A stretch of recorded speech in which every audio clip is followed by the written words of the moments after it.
Hi అండి, welcome back to my channel. అందరూ ఎలా ఉన్నారు? మేమైతే చాలా బాగున్నామండి. ఈరోజు రెసిపీ ఏంటో చూసేద్దామా?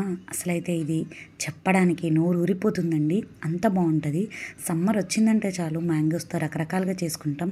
అంతేకాకుండా సంవత్సరం అంతా నిలవ ఉండే ఆవకాయని మాత్రం తప్పకుండా చేసుకుంటామండి. అసలు ఇప్పుడు కంటే కూడా ఏప్రిల్ తర్వాత అయితే చాలామంది చాలా బాగా చేసుకుంటారు. అప్పుడు మాత్రమే కాయలు ముదిరి చాలా బాగా వస్తాయి. కానీ మనకు ఆత్రం ఆక మేమైతే ముందుగానే ఆవకాయ పెట్టేశాము. చాలా అంటే చాలా బాగుంటుంది. అసలు ఈ ఆవకాయ పికిల్లో కొద్దిగా వేసుకొని తిన్నాం, ఆ తృప్తి వేరుంటుంది కదా. మీలో ఎంతమందికి ఆవకాయ అంటే ఇష్టమో ఒక్కసారి కమెంట్ చేయండి. అలాగే ఈ రెసిపీ తయారీ విధానం చూసేద్దాము. అసలు వంటలు రాని వాళ్ళు కూడా చాలా ఈజీగా ఈ రెసిపీ అనేది తయారు చేసుకోవచ్చండి. ముందుగా ఆవాలు మెంతులు వేయించి పెట్టుకోవాలి.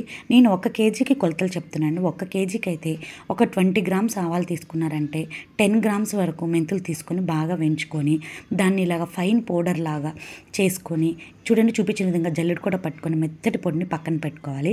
అలాగే నేను కేజీ అన్నాను కదా, ఇలా మ్యాంగోస్ని తీసుకొని మీరు బయటైనా కట్ చేసుకోవచ్చు, లేకపోతే ఇంట్లో అయినా కట్ చేసుకోవచ్చు. ఇలాగా మంచిగా కట్ చేసి చిన్న చిన్న ముక్కలుగా పెట్టుకోవాలండి. అసలు చాలా అంటే చాలా సింపుల్గా చేసుకోవచ్చు ఈ రెసిపీని.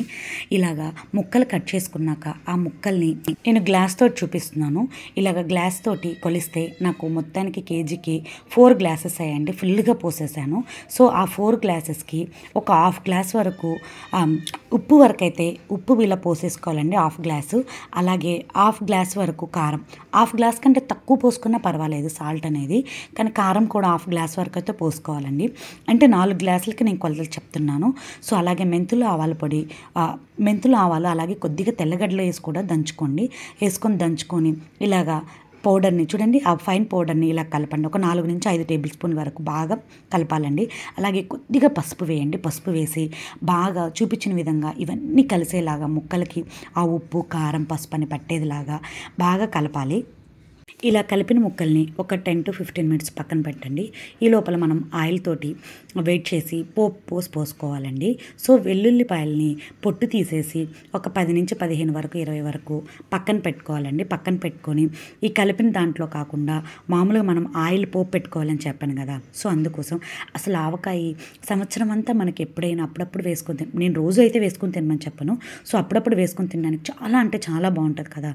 సో అందుకోసం ఎప్పుడు సంవత్సరం పాటు నిల్వ ఉండి ఇలా చేసి పెట్టుకున్నారంటే చాలా బాగుంటుందండి. సంవత్సరం వరకు ఎక్కడికి పోదు.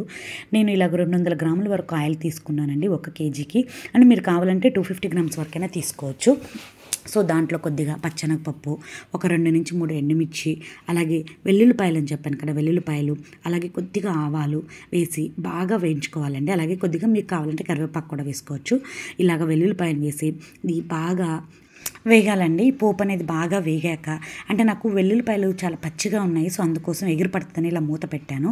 మీరైతే మామూలుగా మూత పెట్టాల్సిన అవసరం కూడా లేదు. ఆ తర్వాత వేగిపోయాక దించుకొని ఆయిల్ అంతా బాగా చల్లార్చాక గోరువెచ్చగా ఉన్నప్పుడు ఆవకాయలో వేసి బాగా కలపండి. సో ఆవకాయలు పోస్తానే మీకు ఆయిల్ అయితే తేలదండి. సో పోసి కలిపెట్టాక ఒక 20 మినిట్స్ 1 అవర్ తర్వాత ఆయిల్ అయితే తేలడం స్టార్ట్ అవుతుంది. ఇది చాలా సింపుల్గా ఈజీగా వంట రాని వాళ్ళు కూడా ఈ ఆవకాయ పెట్టుకుంటారండి. అంత బాగుంటుంది, అంత సూపర్ టేస్టీగా ఉంటుంది. అసలు ఆవకాయ ఇష్టపడిన వాళ్ళే ఉంటారు కదా, ఆవకాయ పప్పు వేసుకుని తింటే ఆ టేస్టే వేరుంటుంది. చూసారు కదా ఎంత సింపుల్గా ఈ పచ్చడి ఊరగాయ అనేది తయారు చేసుకోవచ్చు. ఒకవేళ మీకు టైం ఉంటే ట్రై చేసి తప్పకుండా ఎలా వచ్చిందో నాతో కమెంట్ సెక్షన్లో షేర్ చేయండి. అలాగే ఇలాంటి మరిన్ని వీడియోస్ కోసం నా ఛానల్ని తప్పకుండా లైక్ చేసి సబ్స్క్రైబ్ చేసుకొని మీ ఫ్రెండ్స్కి కూడా నా వీడియోస్ని షేర్ చేయండి. చూడండి, ఉండే కొంది ఆయిల్ ఎంత బాగా తేలుతుందో. అలాగ ఒక 2-3 సార్లు కలిపెట్టుకొని ఒక 2 డేస్ తర్వాత ఫ్రిడ్జ్లో పెట్టుకున్నారంటే సంవత్సరం వరకు కలరు చేంజ్ అవ్వదు. చాలా అంటే చాలా బాగుంటుంది. Thanks for watching this video. Thank you so